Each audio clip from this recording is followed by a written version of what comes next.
సంతోషాన్ని వెతుకుతున్నారు. ఎక్కడ సంతోషం దొరుకుతుందా అని. దేవుని సన్నిధిలోనే సంతోషము, దేవుని సన్నిధిలోనే ఆనందము, దేవుని సన్నిధిలోనే విజయము, దేవుని సన్నిధిలోనే ఆరోగ్యము, దేవుని సన్నిధిలోనే ప్రేమ ఆప్యాయతలు, దేవుని సన్నిధిలోనే మంచితనము.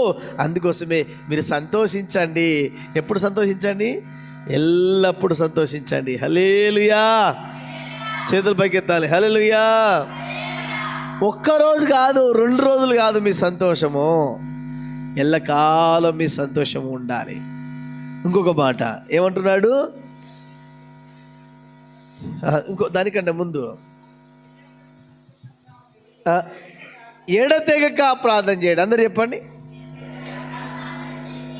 ఎడతెగక ప్రార్థన చేయండి అంటే అర్థమైందంటే అన్ని పరిస్థితులలో ప్రార్థన చేయండి.